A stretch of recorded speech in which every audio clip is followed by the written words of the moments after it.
turatangiye episode ya mbere ya Shogun FX presenting bisanzwe Senior Group Entertainment ku nkunga ya Kigali Web Design nk'ibisanzwe nanone ndi kumwe nabo bakuzamura imbuga nkoranyambaga zawe Instagram, TikTok, YouTube n'izindi social media zitandukanye. Ni Kigali Web Design, Mwanza Web Design aho ni Tanzania na Burundi Web Design aho ni Bujumbura i Burundi. Nimero yizo web design zose, nimero uhamagara cyase wakandikira ni 0723 kuri WhatsApp 0723 75 bagufasha kumonetiza YouTube channel yawe, kuzamura n'izindi social media zawe zitandukanye. Bana kubakira website z'ubwenge ni Kigali Web Design.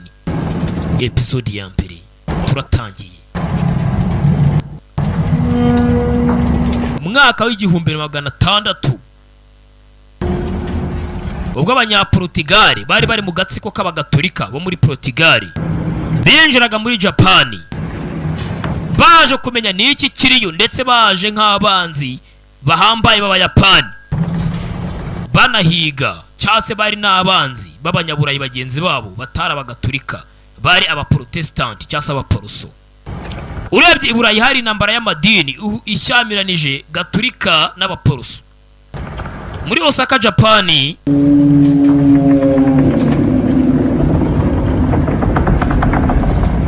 wari umuyobozi wawe wabaga mu ryango w'abitwa Batayiko yaje kwitaba Imana, yasiga umwana wagombaga kuba wamusimbura ngo amuzungure ku buyobozi.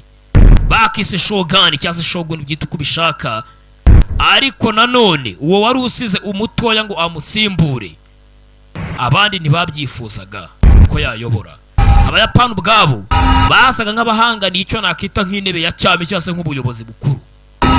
Aribwo abanyaportugal nabo binjiraga bahiga abakumbi mugo bamwise Ishido, ahawi ikaze muri Osaka arwose wafate nk'imuhira. Yatunguye kuba Ishido aje hano. Umva umugabo w'umunyabwenge abazi igihe cyo kigiye kurangira. Sasa umugabo bise Ishido ni ameze nk'aho ari we Shogun cyase niwe muyobozi w'ingabo zose muri Japan. None ushaka wamufata nk'aho ari nk'umwami, nanone niwe uyoboye mu gihugu cya Japan. Ariko abandi bayobozi aje kureba hano muri Osaka ntago bamwishimiye, ndetse bati uwundi umunyabwenge abazi igihe cye kiri burangirira arakimenya. Rwose Ishido Toronagawa ariko nanone mu gihe kitari cyiza.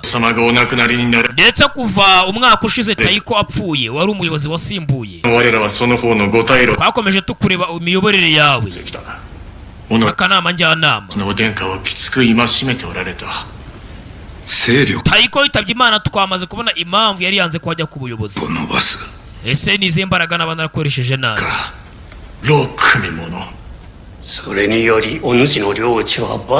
Wamaze kwiyagura mu buryo mu byukora byose, mu butunzi no mu mbaraga, urongora abagore benshi, wakoze byinshi bihabanye na gakondo yacu. Witwaje ari kuri umuyobozi, ariko ntabwo nigeze nangiza ingingo y'amahoro n'ubufasha n'ubutabazi. Twamaze kumva ngo ubyara umuzungura uzaba nk'uwo twakita nk'umwami cyangwa se Shogun.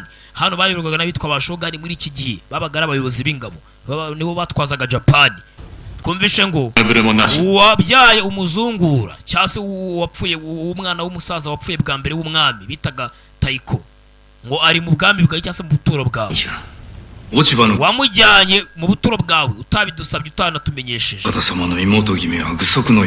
Ariko nanone avukana na muramukazi wanjye ni Madamu Ochiba.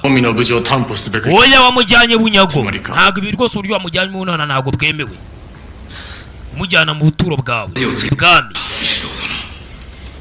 Umva rwose mutware Ishido, nicyo gihe ngo nawe uve ku buyobozi twimike undi muyobozi. N'undi yaje batamwishima ashaka kumutera kudeta. Ishido Toronagawa